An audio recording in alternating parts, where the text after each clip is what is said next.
Today's episode is brought to you by Patreon. If you're interested in supporting the show, go to patreon.com/JoshuaRevelis and become a $2 backer today and get early access to the new episodes. I'll be leaving a link down in the description to the page, but for now, on to today's episode.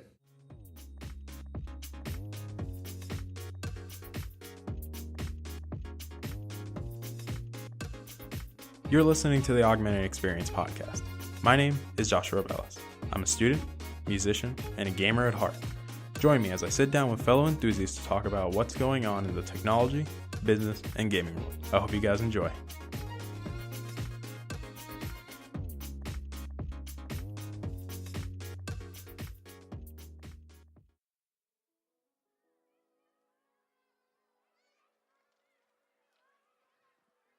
All right, everybody, welcome back to the show. My name is Joshua Revelis. I am your host as usual.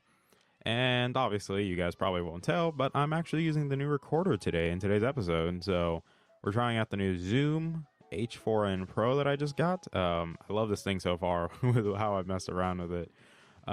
It's a really great piece of equipment. Trust me, it is. Like, it kind of relates to the topic I posted on the Instagram page last night, but that's kind of not the point of today's episode because obviously, like, we did in the polls and by unanimous decision. So we're going to be talking about the iPhone 11 leaks because there's quite a bit of them. We've kind of had these going around for the past few months now.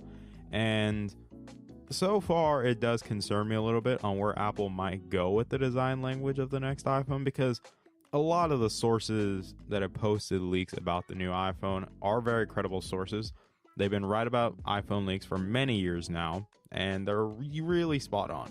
Obviously, some might be a little bit wonky, but the majority of them have been very credible sources that have been trustworthy, and a lot of people have placed a lot of trust in them due to how well they seem to present the information and the amount of detail they go into, especially with some of the leaks they provided.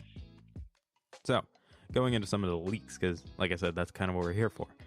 Based on what we've seen in the leaks, obviously it goes over the design of the iPhone 11R, which makes sense. iPhones, or Apple specifically, is still going to continue the trend with the R series. So, like, you remember when the iPhone XS Max and the XS came out, there was the iPhone XR. Obviously, the XR was a very popular phone. It sold very well. It sold more than the XS and the XS Max. And I always recommend it to people over those because you essentially get everything the Max and the XS give you for less money, because the only difference the XR has with the Max and the XS, I'm just going to call them the XS because it's getting so annoying, is the fact that, yes, it only has one camera compared to two, and the screen isn't as good. That's it. But everything else, exact same. Beat for beat, exact same. Probably like one less, I think it's 3 gigabytes of RAM in the R, and then in the XS it's 4, but that doesn't really make anything because iOS is already optimized for the hardware. And surprisingly, the R has better battery life than both the XS and the XS Max. Oh God, what am I doing with my life? Keep calling those things. But you get the point. It's very popular, sold a lot of phones, and it made Apple a lot of money. However, based on these leaks, we are getting some improvements. Oh, I'm going to say improvements in terms of specs. Design, I don't know how to go about the design because, in my opinion, it's pretty ugly. Like, I always like iPhone designs. I always think that Apple is usually creative with their designs, unless if we're talking about, from the iPhone 6 to the 8, they were identical in every single way. Specifically, the 7 and the 8 were identical, and we got the first big design shift in the 10, or the X, depending how you want to call it. But you get the point. So this year's design, based on the leaks, is very similar to what we already have. The only difference is the camera bump. Instead of 2 cameras, Apple's finally going to put 3 cameras. However, when it comes to Apple's positioning, as we all know, Apple always tends to do a little bit of creative things when it comes to the cameras. Like, you remember when the iPhone 10 first came out, the camera bump was very large, but it was also a cylinder shape. Or oval, really. That's really what it was, an oval shape, vertical oval shape. And yeah, I think that was a good idea. It's better than, having the camera bump like horizontal, because at least, it's something new, at least. But with this new design, they're saying that we are going to have a square bump in the top left corner. Yes, because when you look at the phone backwards, yes, the top left corner. Obviously, in my opinion, guys, it's pretty ugly because we've seen people do the square camera bump before, like the Huawei P20 Pro. No, not the Pro. No, it was the Mate 20 Pro. It had it in the dead center. Obviously, Samsung decided to do a horizontal bar, like straight across through the middle of the camera, or middle of the phone, really, on the back. But nobody's really thought about putting it in the corner, and I think there's a reason why, because it just doesn't look right. If you think about it, it kind of makes the phone not balanced in a sense, because you're putting a bump in basically one of the corners of the phone. So obviously Apple is known for making their camera bumps pretty big, but obviously their cases tend to accommodate for that because they kind of flush right in, if you get what I'm saying. It just, the cut where the camera hole is usually on the cases, make it so that it flushes in and that, it makes the phone balance essentially. However, this one, I don't really know how they're going to do that, especially because I think the design's pretty ugly with the camera bump. Obviously, yes, we are going to keep the same design. The notch is still staying. It's not going anywhere. Apple still wants to keep going with the notch, and I think eventually they'll get rid of it after they find a suitable way to go around it, obviously. Especially that, and we'll talk about it in probably another episode later down the line, of putting cameras under the display, which obviously, yes, that's what the notch was. Because if you think about it, when the iPhone 10, before it even was announced and everything, and before it came out, the rumor was that Apple was on to figuring out how to put the cameras under the display, and that's what the 10th anniversary would have been. It would have been the first phone with cameras under the display. Obviously, it didn't pan out the way Apple wanted to, so they came up with the notch. And, we've kind of seen how that plays out. The notch is pretty ugly. It doesn't really work as well as you want it to. And it's sad because, like I said, we didn't want the notch. Nobody did. The notch was just I'd say a cause and effect, really. Like, the cause was we wanted bezel-less phones, but since we couldn't get the cameras on display, this was just a close second, at least as a transitional phase before we go into having truly bezel-less phones. Obviously, yeah, some people make the argument like we don't need bezel-less phones. They're pretty much useless. Like, there's no point in bezel-less phones. There's no point.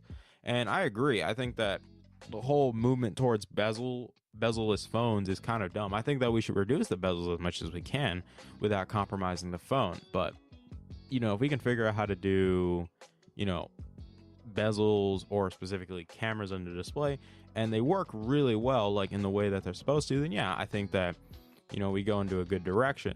However, we're still figuring it out, but you get the point. So, what about the R? Because obviously we know that the R is going to have the same bump, the same square bump. The only difference is it's going to have 2 cameras instead of the 3, but obviously, like I said, it's always going to be 1 camera behind. The problem is with the R, it has 2 cameras on the, like when you look at the square, it has the 2 cameras on the left, and then it has the flash, and then it has this big old empty space. Like, the flash is in the dead center of that empty space, and then you just have all this empty. And in reality, it looks pretty bad because I get it. You don't want the phones to look different. Like, you kind of want the public to say, well, this is still the iPhone. It's still the 11. It's just a different version of it. However, this whole design behind it looks pretty bad. Like, it just doesn't look that good. And obviously, we're getting new colors based on the leaks. We seem to be getting a green color based on what I'm seeing. Seems like a brown. That there seems to be new colors being added based on the glass fragments that people have posted in some of those leaks as well, which shows there will be new colors, which I'm all down for that. I think new colors for the iPhone would be great. I would love to see a green iPhone again. I do want to see how that would play out, especially because if you remember the 5C, there was the lime green, and I had the lime green 5C. I actually did. I was given the option if I either wanted the lime green 8GB version or if I got the white with 16GB. I was dead set on getting a green phone, and even though, yes, some people tell me, Josh, you really gave up 8GB of storage back in the day when the 5C was still out, that 16GB of storage was a ton of storage. Heck, 32 was too, and 64 was just like godsend is what it was. But 8 was not, well, back in the day, applications weren't as big, so 8 was kind of manageable, but it still wasn't recommended. Nowadays, I wouldn't even recommend a phone with 64 unless if it can manage all that correctly. Like my Pixel has 64 and I'm able to manage that perfectly fine. However, I would always recommend people to start with 128. I think 128 is a great place to start. I think that if your phone doesn't have expandable storage, I think that's great, but you get the point. I think a new take on a green iPhone though would be nice, because it's not going to be the same lime green. They're not going to go that far again, but I think that they're, based on the leaks, it is more of a darker green, more like, I'd say army green, if you want to call it that. Let's call it army green because I think it's more fair, but it is nice. I think that's a good change of pace for Apple.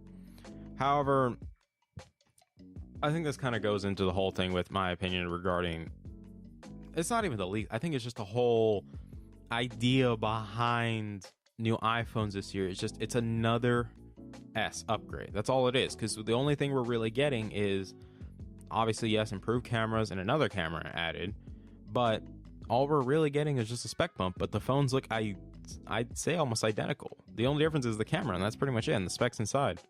But we got just another S upgrade, and that's worrying, especially because given the competition this year so far in the Android space has been very, very competitive, especially when you have the S10 out.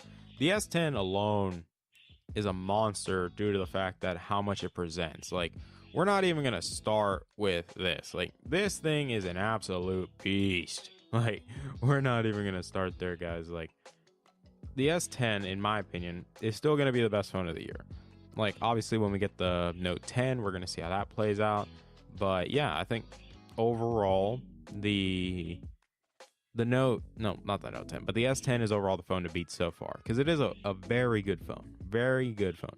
Obviously, the S10e, very popular. I think it's a great option for the affordable market. Obviously, people compare the S10e with the iPhone R, and they mostly are like, well, the R has a headphone jack, it has a fingerprint scanner, it has a better display, it has really good specs as well, it has a good camera.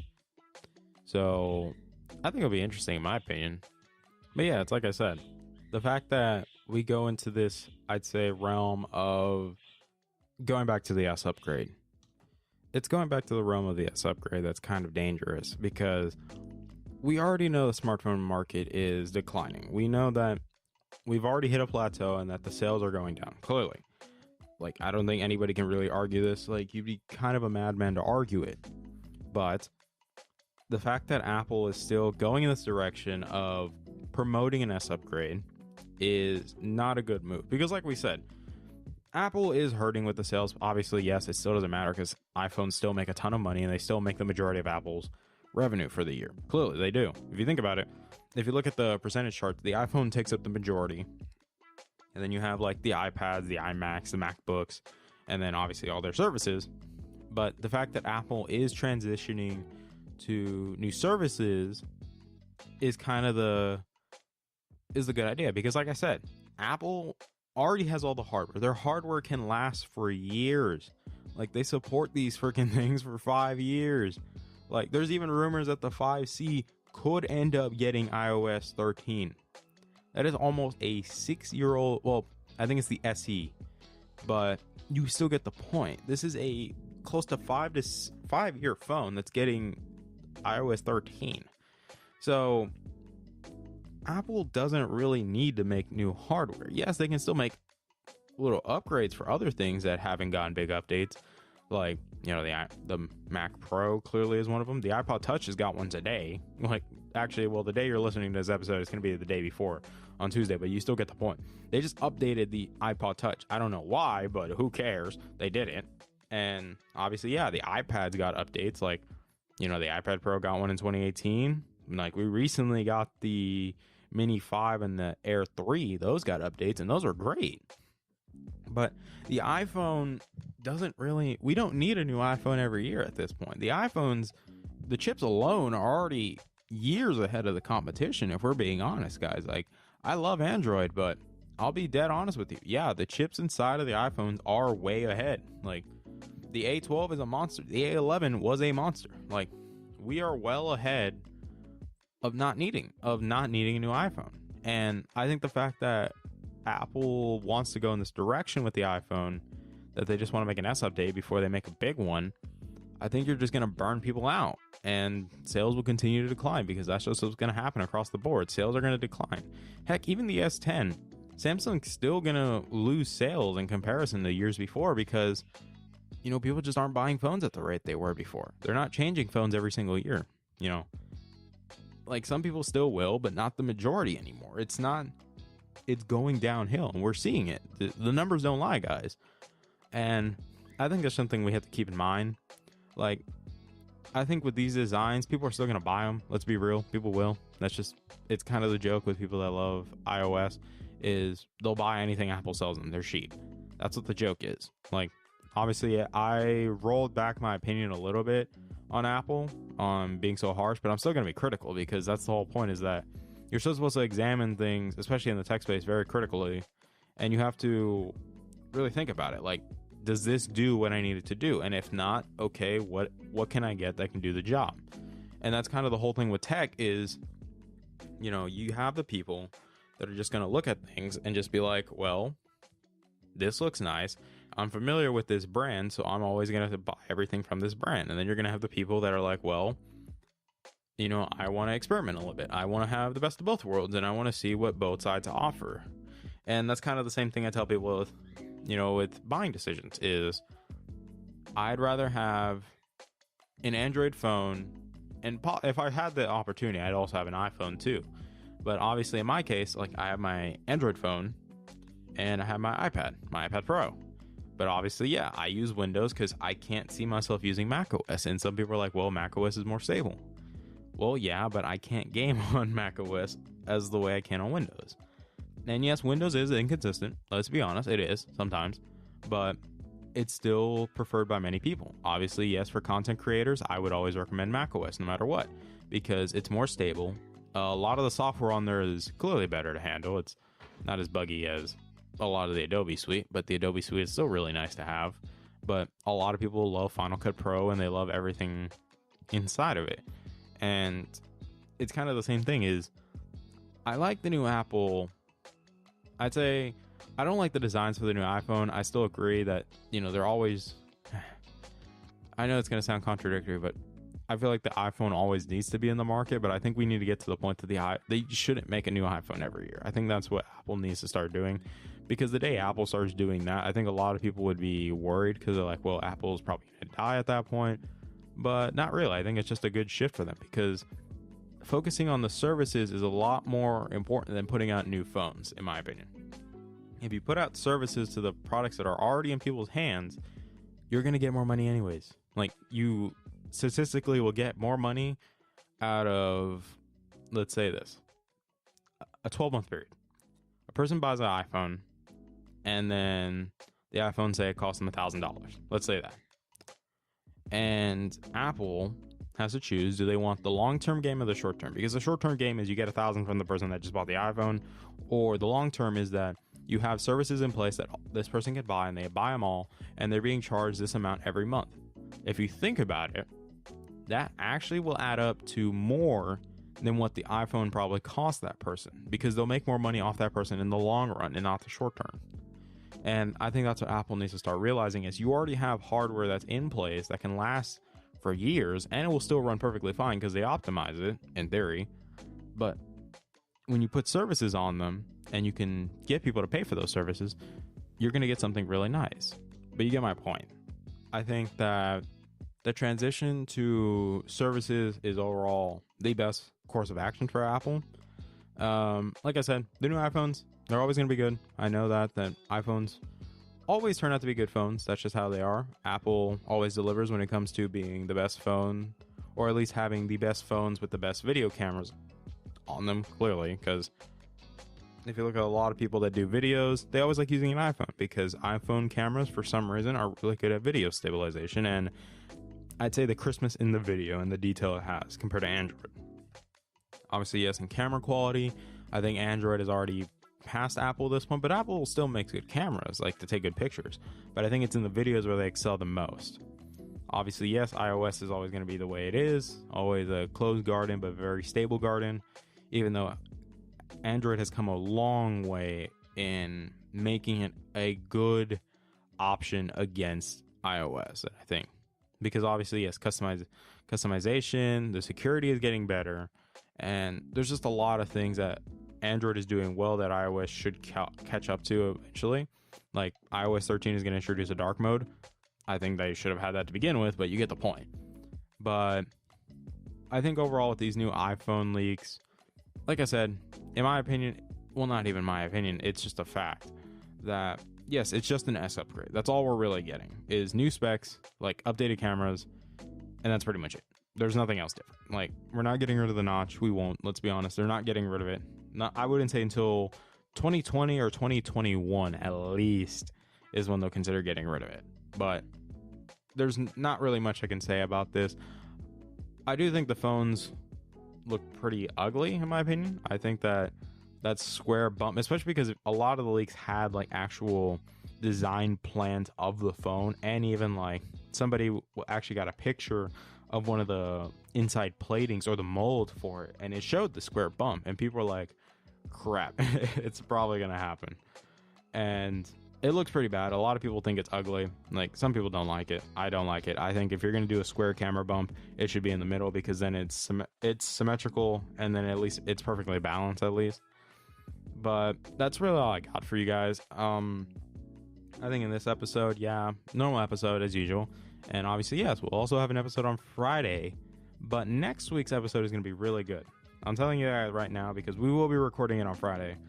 But Friday's episode is obviously going to be over the tech advice, over audio, which I'm really excited for that one too, because it is something I'm dabbling a little bit more in, but I think it's always a good way to talk about it, because I think that's a very helpful way to understand information, is to share it and to process it, essentially. I think that's the easiest way to learn something. Is if you want to get better at something, you have to not only be afraid to put your hands on it, but at the same time you have to be willing to talk about it, to process it, and to really think on it.